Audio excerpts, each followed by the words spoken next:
Siddhartha would be a king or enlightened. Wrong. Who's that? I'll tell you if it's wrong or right. Okay. Wrong. Astrologer. Oh. You did No, you did the first word. Okay. You did the first word. What's humble? Astrologer. Humble. Well, there's only two more. Which After one? this, I know both of them. who knows law of karma? He won this one. I know law of karma. Yes, that's right. That's right. Karma. No, astrologer. Yeah, that's right. That's right. Yep. And then Finally! But In law of karma is. wait. Okay, I'm live. นะโมตัสสะภะคะวะโตอะระหะโตสัมมาสัมพุทธัสสะนะโมตัสสะภะคะวะโตอะระหะโตสัมมาสัมพุทธัสสะนะโมตัสสะภะคะวะโตอะระหะโตสัมมาสัมพุทธัสสะอัตตาหิอัตโนนาโถโกหินาโถปโรสิยาอัตนาหิสุทันเตนะนาทังรัพติทุนรัพันติณวาระโอกาสบัดนี้อาตมาภาพได้รับอนุญาตจากท่านพระอาจารย์ทองวันซึ่งเป็นเจ้าอธิการอยู่วัดป่าพุทธลามแห่งนี้จากได้รับประทานแสดงพระสัทธรรมเทศนาเพื่อเป็นการเพิ่มพูนยูหนุนเสริมฉลองศรัทธาของท่านเจ้าภาพเมื่อนี้พอออกไม่ออกญาติโยมพุทธศาสนิกชนทั่วไปโดยเฉพาะอย่างยิ่งคือเจ้าศรัทธาได้มีประสาทศรัทธาอันเลื่อมใสในบวรพระพุทธศาสนาได้มีจิตใจตั้งมั่นอยู่ในคุณพระศรีรัตนตรัยคือพระพุทธเจ้าพระธรรมเจ้าพระสังฆเจ้าว่าเป็นสรณะที่พึ่งในชีวิตนี้ได้มีปราสาทศรัทธาอันเลื่อมใสอย่างยิ่งได้น้อมนำเอามาแล้วยังลูกชายหลานชายทั้งสามเข้ามาบรรพชาเป็นสามเณรอยู่ที่วัดป่าพุทธารามแห่งนี้นอกจากจะเอาลูกเอาหลานเข้ามาบวชในพระพุทธศาสนาแล้วญาติโยมก็ยังมีศรัทธาได้สมทานศีลก็คือว่าได้ไหว้พระ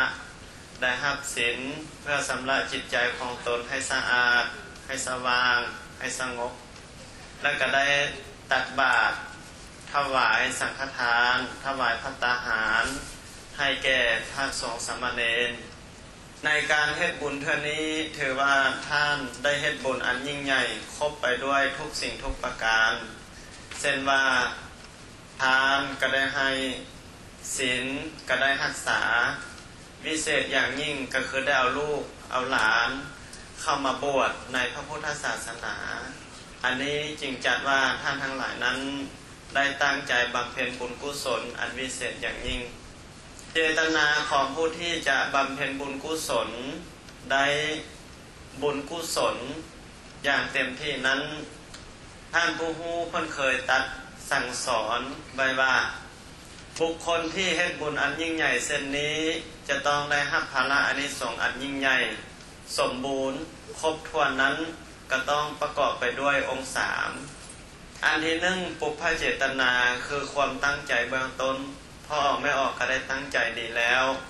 ผู้ข้าคิดว่าโอ้ยผู้ข้าจะเอาลูกผู้ข้าบวชให้เป็นสามเณรในพระพุทธศาสนาผู้ข้าได้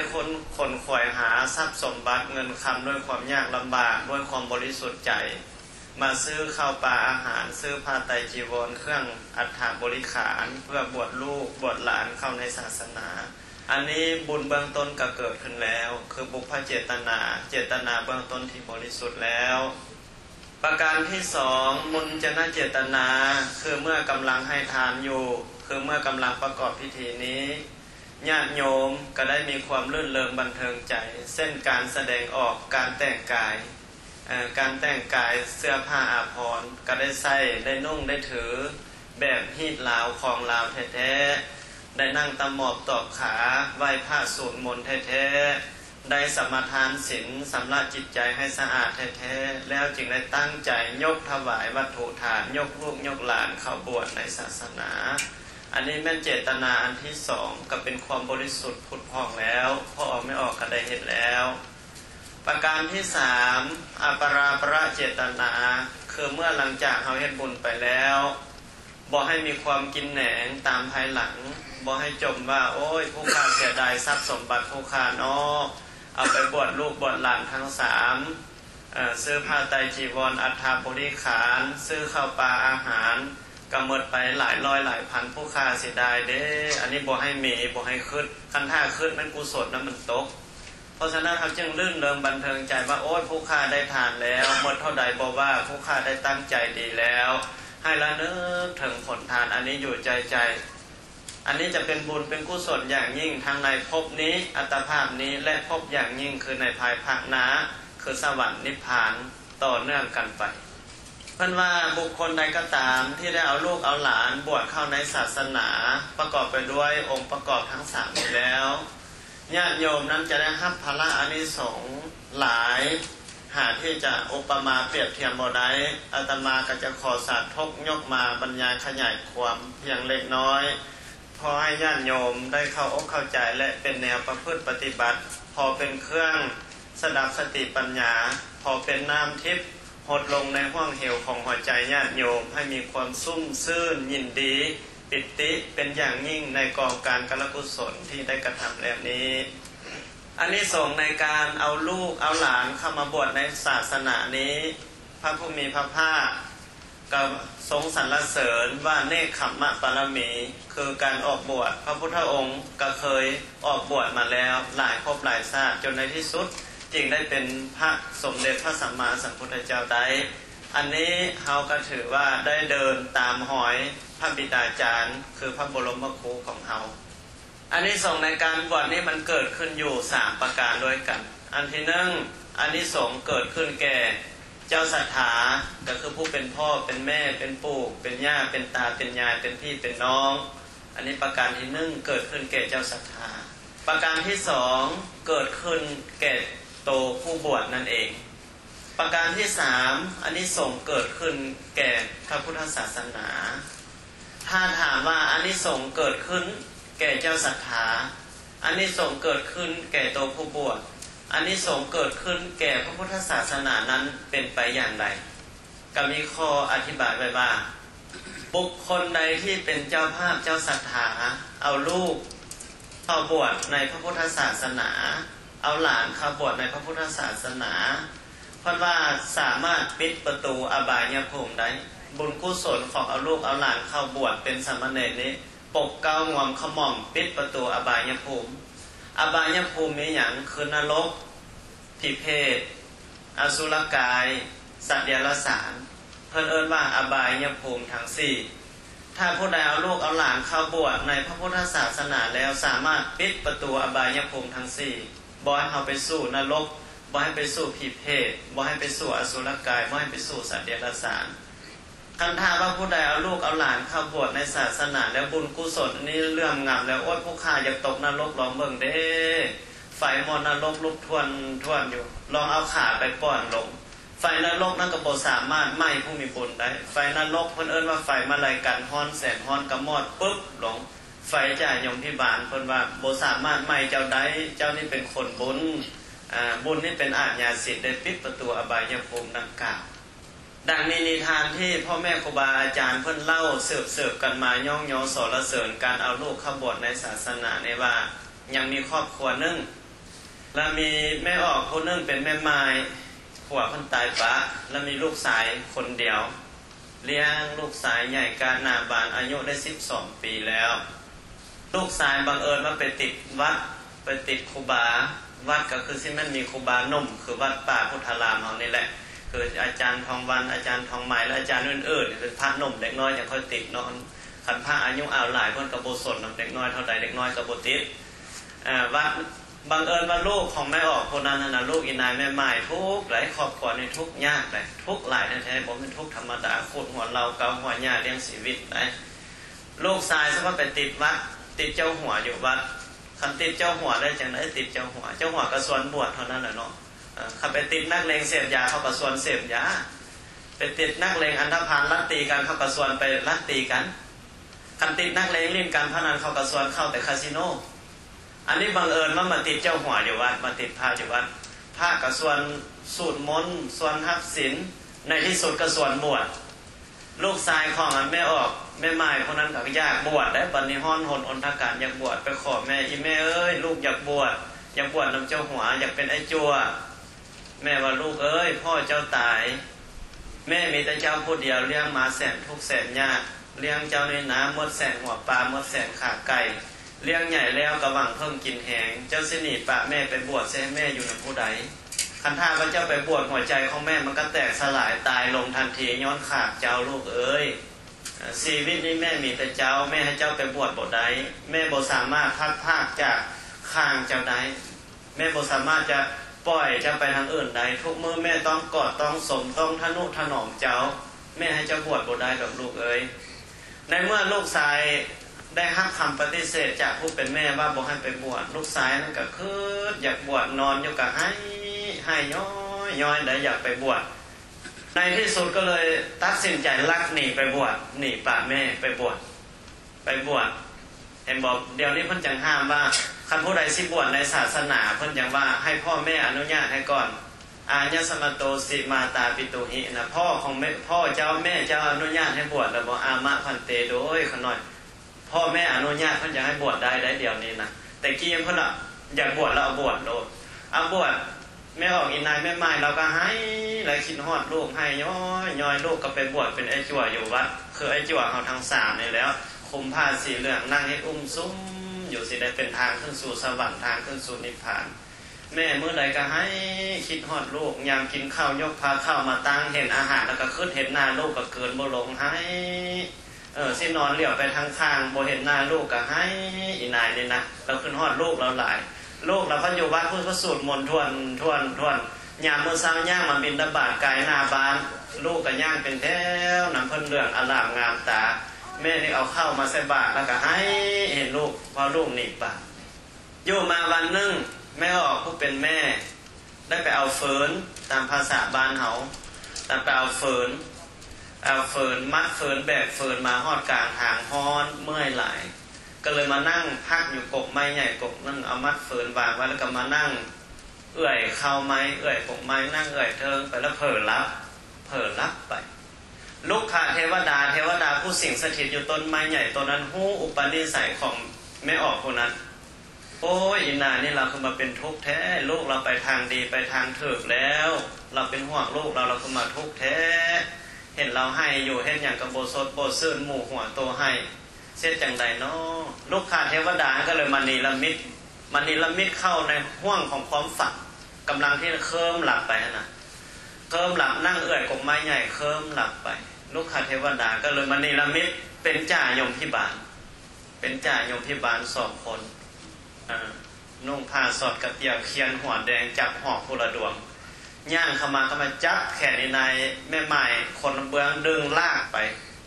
แล้วก็ว่าขน้อยบ่ไปขน้อยสิเมื่อเหือนบ่เจ้านี่เป็นคนบาปเจ้าบ่เคยเฮ็ดบุญจักเทื่อเจ้าเกิดมาจะเฮ็ดบุญยังแดขน้อยบ่ได้เฮ็ดบุญหยังขน้อยทุกข์ขุดหัวเรากำหัวหญ้าเสกองกันถิ่นขน้อยก็บ่ได้เฮ็ดให้กองอัฐะกองบวชกองหดขน้อยก็บ่ได้เฮ็ดขน้อยทุกข์แต่สิกินก็ยังบ่มีอันนั้นไปลงนรกเจ้านี่มีแต่ฆ่าสัตว์ตัดชีวิตเลี้ยงเอาชีวิตเข้ามาเลี้ยงชีวิตตัวเองเอาไปลงนรกดึงลากเราไปคนละแขนดึงไปไปฮอดมอนะฮกนะบ่ได้ใกล้สิฮอดมอนะฮกไฟมอนะฮกลุกท่วนเป็นแปลวแดงผาดขึ้นแม่ออกพวกเราเป็นแม่ไม้นี่ก็เลยถามอันแดงๆให้มันหยังขะหน่อยอันนั้นแหละผู้หญิงไฟนรกกูสิเอามึงไปลงมอนะฮกนั่นแหละบ่เคยทำบุญทำทานจักเทื่อเราก็เลยว่าไฟมอนะฮกนี่หยังมันคือมาแดงงามเป็นทุ่มคือจีวรลูกผู้คาแท้น่ะคือพระคลุมไอ้จั่วคลุมน่ะเป็นแปลวผ้าคือมันเหลืองมางามเกินจีวรลูกผู้คาแท้ลูกเจ้าได้บวชบ่โดยเขาน้อยลูกเขาน้อยละหนีไปบวชเป็นไอ้จั่วผู้นึงโดนแล้วเขาน้อย โอ้สันเอาคันลูกเจ้าได้บวชแท้ๆเจ้าลองเอาขาย่างลองลูกอีนายไม่ใหม่แล้วก็มั่นใจแล้วน้องของว่าลูกเราก็บวชเอาขาย่างลงไฟมอนหกไฟมอนหกมอดปุ๊บไฟมอนหกมอดปุ๊บโบสามารถไหม้แม่ไอ้จั่วแม่สามเณรนั่นได้เอาหรือว่าไฟนรกขุมนี่มันสิมอดพอดีว่าเอามาลงขุมนี่มึงดูเอามาลงขุมเดขาลงกระมอดปุ๊บไปเดขาลงมอนั่นกระมอดปุ๊บเดขาลงมอนี่กระมอดปุ๊บจ่ายมพิบัติว่าโอ้ยลูกเจ้าได้บวชในศาสนาปฏิบัติศีลทำกรรมฐานเข่งคัดแท้ๆบุญกุศลนั้นมันเรื่องมางำเจ้าไฟมรณะในโบสามารถไม่เจ้าใดเจ้าอยากไปเกิดในมรณะเด้กับบทได้เกิดอยากไปเกิดเป็นอสุรกายเด้กับบทได้เกิดอยากไปเกิดเป็นผีเพศเด้กับบทได้เกิดอยากไปเกิดเป็นสัตว์เดรัจฉานเด้กับบทได้เกิดย้อนบุญกุศลเจ้าเอาลูกพันบวชเข้าในศาสนาเอาคันสร้างค่อยเจ้าไปส่งไฟนรกไม่เจ้าบทได้แล้วจังเอาผู้หญิงผู้นั้นกลับคืนมาห้อนบ่อนนอนแล้วก็เอามาวางลงแล้วก็ซั่วตื่นขึ้นมาโอ้จ่ายมพิบาลเอาผู้ฆ่าไปจังสันเนาะแล้วจังมาดีใจแล้วนี่โอ้ยบุญกุศลลูกผู้ฆ่าบวชในศาสนานี่มาปกเก้างวมขมอกผู้ฆ่าแทนเนาะเนี่ยอันนั้นเป็นเรื่องของลูกไม่ออกอีนายแม่ไม้รักหนีไปบวชบัดนี้ลูกหลานพอออกไม่ออกเด็ดตั้งใจดีนะพ่อออกไม่ออกทั้งพี่ทั้งน้องมาครบถ้วนเฮ็ดพิธีรีตองคักแน่ทุกขั้นตอนอย่างบริขาดแล้วบุญกุศลเฮาบอกว่าสิบได้หลายก่อนอีนายแม่ไม้ก็ต้องได้หลายก่อนเลยเนาะอันนั้นรักหนีไปบวชอันนี้เฮาตั้งใจแท้ๆบุญกุศลอันนั้นได้จะส่งผลสะท้อนย้อนให้เฮานี่มีอยู่มีกินมีสุขภาพเข้มแข็งเจริญหุ่งงามไปหน้าสุขกายสุขใจก็ย้อนบุญเอาลูกเอาเต้าเข้ามาบวชในศาสนาอันนั้นประการนึงอีกประการนึงคนมาฆ่าผู้ใดบ่เอาลูกเอาหลานเข้าบวชในศาสนาคนว่าบ่แม่นทายาทของศาสนามีเรื่องมีอยู่ว่าเรื่องพระเจ้าอาโศกมหาราชเกิดขึ้นอยู่ในประเทศอินเดียหลังจากพระพุทธเจ้าเสด็จดับขันธปรินิพพานไปแล้ว200กว่าปีมีพระเจ้าอาโศกมหาราชเกิดขึ้นในโลกพระเจ้าอาโศกนี่เป็นพระเจ้าจักรพรรดิผู้ยิ่งใหญ่ในชมพูทวีป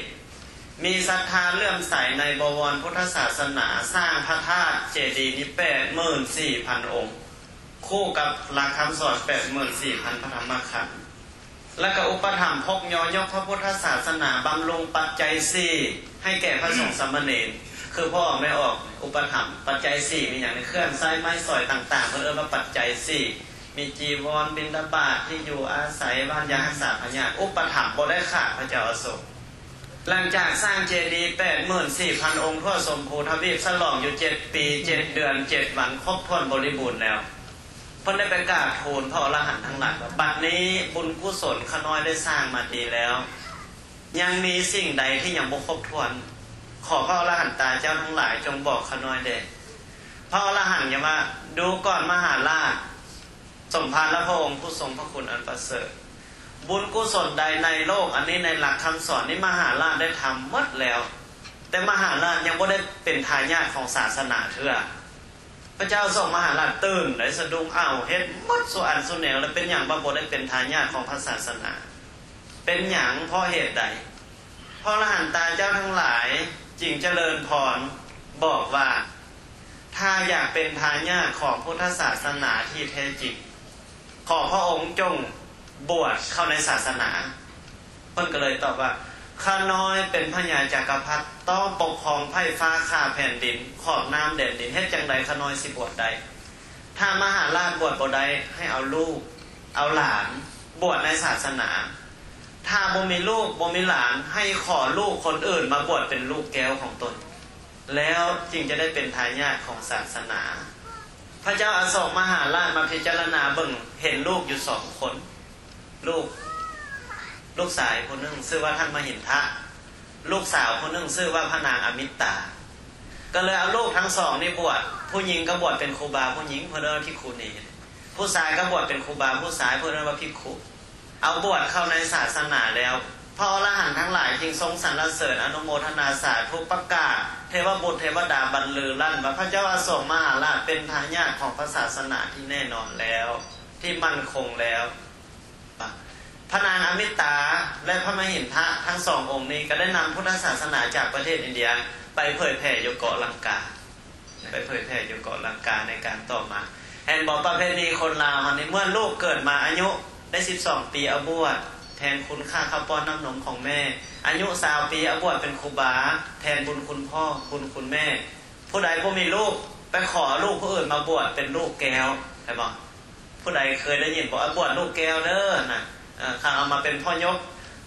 ลูกแก้วนี่ก็เอิ้นพ่อไม่ออกมาพ่อยกแม่ยก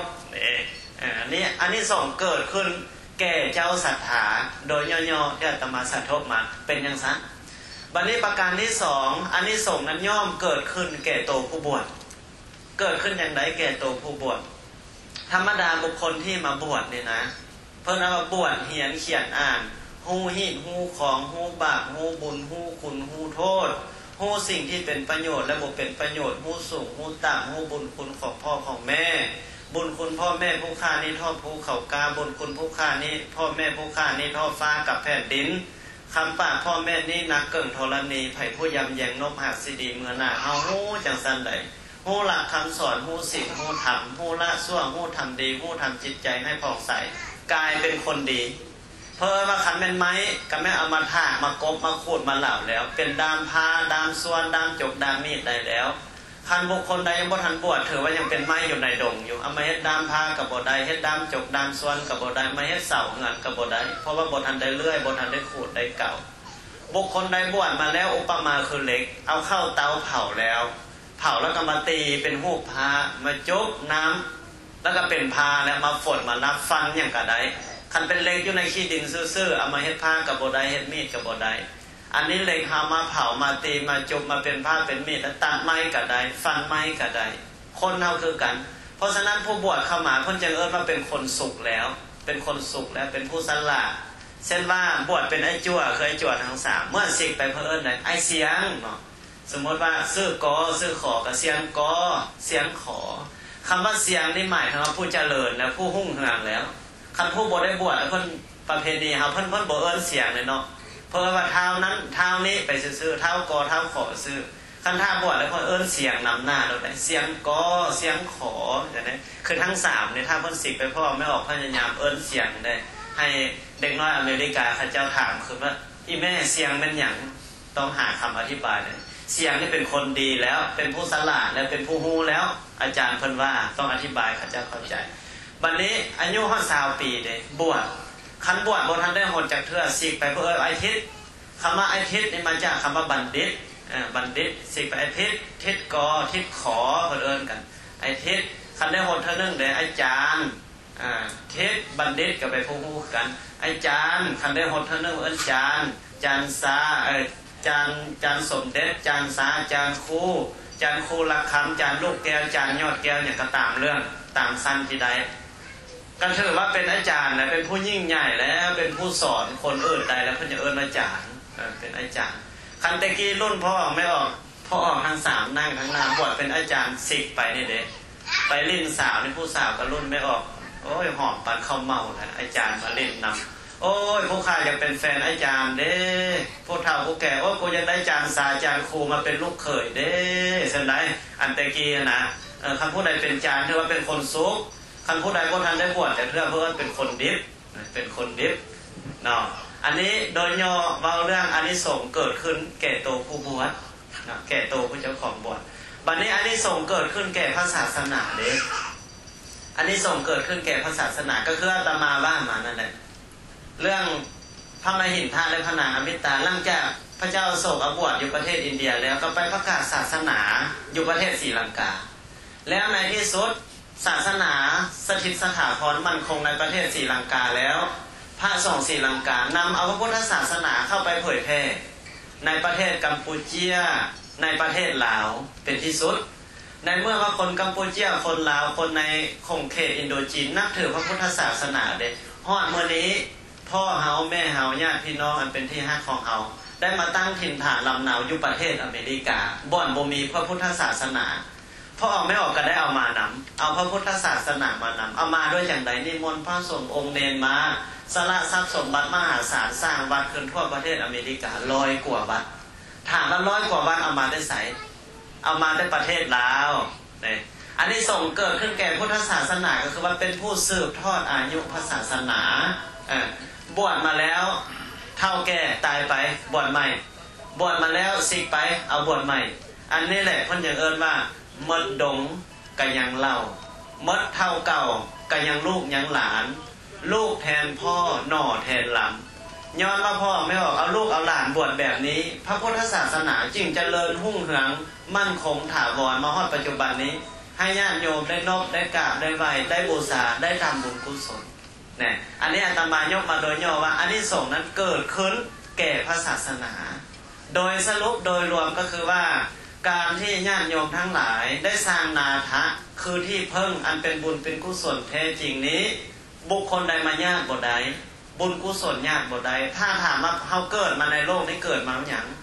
เกิดมาผัวเอาเมียจักน้อยเฮาก็ตายปากผัวปากเมียเกิดมาหยังเกิดมาพ่อเอาแม่จักน้อยพ่อแม่ก็ตายปากเฮาก็ตายปากพ่อปากแม่เกิดมาหยังเกิดมาเอาทรัพย์สมบัติจักน้อยเฮาก็ตายปากทรัพย์สินสมบัติแล้วถามว่าเฮาเกิดมาหยังชีวิตของเฮานี่มันมีหยังเกิดมาหมดส่วนนั่นแหละแต่อย่าลืมอย่างเดียวก็คือบุญนี่มันติดตามเขาไปได้ข้ามภพข้ามชาติอย่างหลังจากเขาตายเขาไปผู้เดียวบ่อยๆแล้วเขาเจ้าอยู่ทางหลังคันทรัพย์สมบัติหลายเขากับญาติกันลงความเห็นกันบ่ได้ฟ้องกันขึ้นศาลแบ่งสมบัตินะเขาเคยอยู่บ้านเขาท่านกับงานหลังใหญ่ๆสิพ่อกับแม่ตายแล้วก็ม้างปัดกันได้ไม้เศษผู้ละท่อนก็เอามูลพ่อกูมูลแม่กูบ่มีอย่างเที่ยงแล้วเขาสิเอาอย่างอันอื่นก็เอาหมดแต่ว่าบุญนี่อย่าลืมไหนสร้างบุญว่าโดยเหตุคือความดีว่าโดยผลคือความสุขผู้ใดมากความดีมากความสุขให้สร้างบุญนี่ติดต้อยห้อยตามเขาไปคือดังเงาเทียมโตข้ามภพข้ามชาติตายแล้วก็ตามไปให้เราได้มนุษย์สมบัติสวรรค์สมบัตินิพพานสมบัติคือพ่อไม่ออกเกิดมาในปัจจุบันนี้บุญที่พ่อไม่ออกได้สร้างมาแล้วเลยเพราะว่าบุพเพกตปุญญาตาบางท่านเกิดอยู่ประเทศลาวเอาบางท่านกฐานะคนมีอยู่มีกินบางท่านก็ทุกข์ขุดหัวเราเกาหัวหยาบุพเพกตปุญญาตาบุญเก่าที่เคยกระทำส่งผลสะท้อนย้อนกลับมาโยหนุนให้ข้ามน้ำข้ามทะเลพลิกแผ่นดินปีนผิดแผ่นฟ้ามาฮอดประเทศอเมริกาได้อยู่เย็นเป็นสุขได้ดั่งความมักความปรารถนาบ่ทุกข์บ่ยากเกิดมามีรูปสมพนมพันธ์อันสวยสดงดงามอวัยวะครบ32ประการมีสติปัญญาอันเฉลียวฉลาดมีทรัพย์สมบัติอันมั่นคงอันนี้เพิ่นเอิ้นว่าเป็นยอดแห่งผลมนุษย์สมบัตินะสมบัติของมนุษย์มี3เด้อ1รูปสมบัติมีรูปสมพนมพันธ์อันสวยสดงดงามมีอวัยวะครบ32ประการที่2มีสติปัญญากล้าคมเสียมแหลมเฮียนอันใดก็ได้เฮ็ดอันใดก็จืดประการที่3มีทรัพย์สมบัติเกิดขึ้นอันนี้เป็นยอดของผลผู้ใดปรารถนาสมบัติดังกล่าวนี้จงสร้างบุญเอาไว้บ่มีบุคคลใดจะมาญาติแย่งของเฮาไปได้และบ่มีบุคคลใดจะมาเฮ็ดให้เฮาได้เฮาเป็นผู้เฮ็ดเอาเองดังพระบาลีที่อาตมายกขึ้นไว้เป็นนิเขปบทณเบื้องต้นนั้นว่าอัตตาหิอัตโนนาโถตนนี่แหละเป็นที่พึ่งของตนโกหินาโถปโรสิญาบุคคลอื่นเป็นที่พึ่งแก่เฮาบ่ได้อัตนาหิสุทันเตนะนาทั่งรักพติทุนละพังการสร้างที่พึ่งอันประเสริฐคือการฝึกตนไว้ดีแล้วนั่นแหละจัดว่าได้ที่พึ่งอันประเสริฐอย่างยิ่งในท้ายที่สุดแห่งพระสัทธรรมเทศนานี้อาตมาภาพในนามต่างนาพระอาจารย์ทองวันดาราวงศ์เจ้าที่การวัดป่าพุทธารามพร้อมด้วยคณะสงฆ์ทั้งปวงขออนุโมทนาสาธุบุญกุศลที่ท่านเจ้าภาพเจ้าศรัทธาได้กระทำแล้วในวันนี้ขอส่วนบุญกุศลทั้งหลายเหล่านี้จงมาเป็นตบะเป็นเดชะเป็นภรวะปัจจัยค้ำสู่โยโหนพ่อไม่ออกเจ้าภาพเจ้าศรัทธาและญาติพี่น้องมาร่วมอนุโมทนาวันนี้ให้หายทุกข์หายโศกหายโรคหายภัยให้เคราะห์หายเข็ญหายกรรมหายเวร